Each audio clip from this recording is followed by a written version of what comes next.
as you're very small, you can just stop paying yourself and do all these kind of things to stay profitable. But as you get large, it became just like impossible to manage.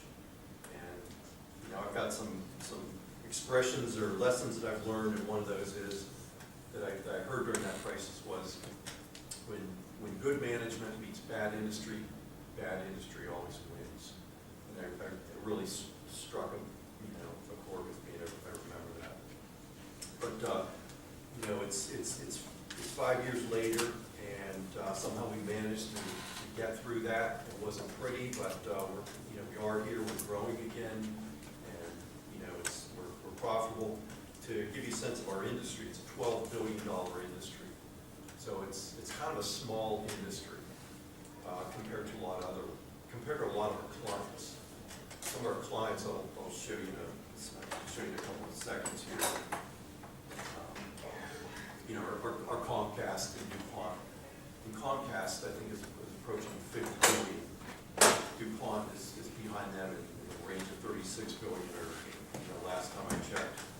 So our entire industry is dwarfed by the size of some of our clients alone in this, the Delaware Valley here. Some of the vertical areas that we operate in are obviously corporate, government, healthcare, and higher education. Our industry, as I said, was 12 billion, and it's increased 4 billion since 2009. It dropped to about 8 billion.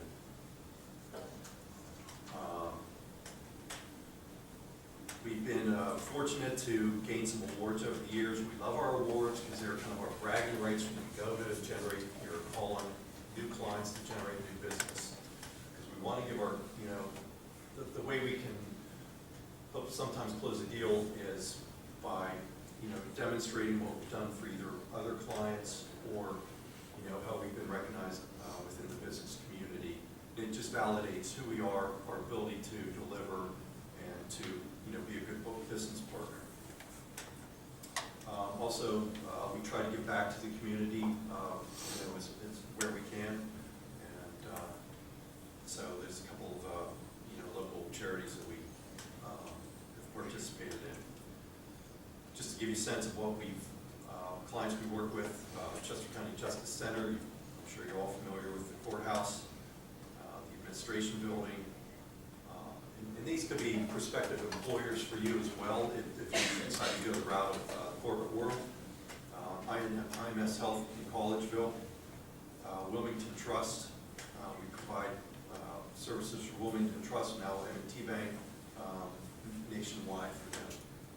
And clients we work with nationwide are typically based here, and they want to control the work around the country so that their brand message is carried through consistently throughout the country. Comcast, we've done work with Comcast for several years now. Towers Perrin, which now I believe is EDS. Applied Card Systems, Glen Mills.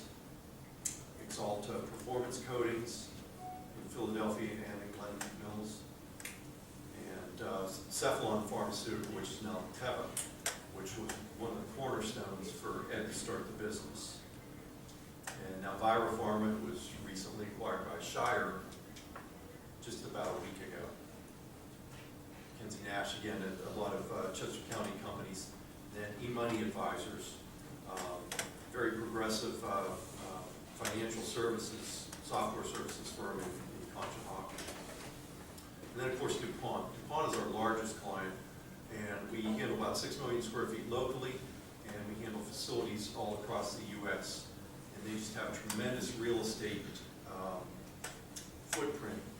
And so we're constantly moving, adding, and changing offices every day across all these facilities for DuPont.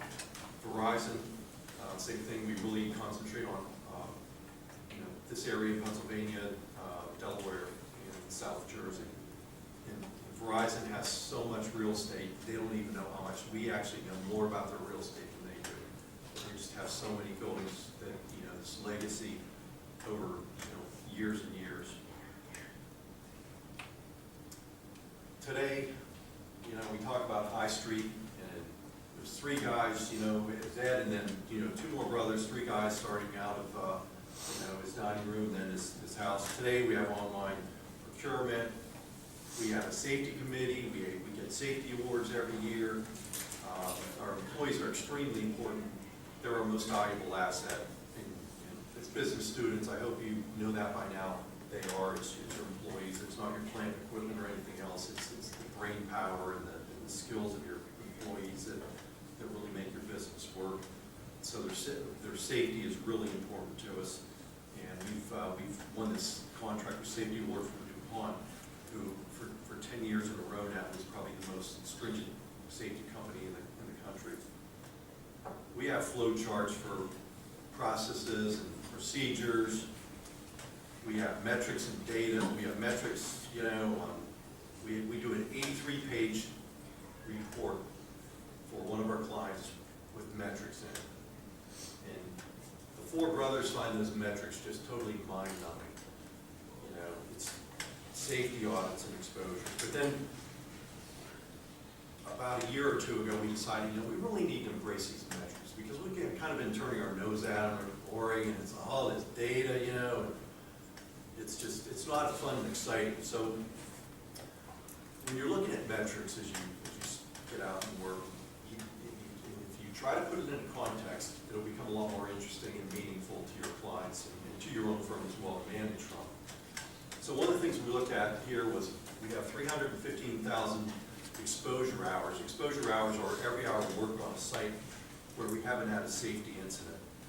And if you put that in perspective, that's the equivalent of about 15 people a day working on a client's location for 10 years.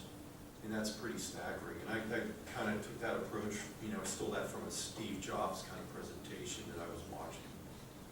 And then just another comment about metrics. If you look at metrics, you'll see there's a lot of 100% numbers on this. Ed and I will look at this chart and we'll start to ask questions. 100%, really? You know, so when you look at these metrics, you need to try and look at the numbers, understand what's behind them, and that's what we do here.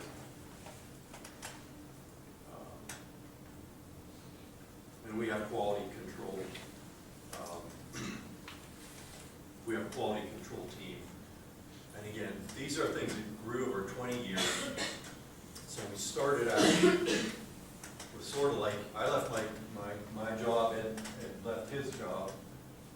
And now all of a sudden we're sitting in a room and we were kind of like, what do we do? Well, I got this brilliant idea because I've written all these business plans. I was president of my marketing fraternity out from U back in college. You know, we had to write a business plan for that. It was really good practice because when I went to work in my corporate job, I'd write a business plan every year.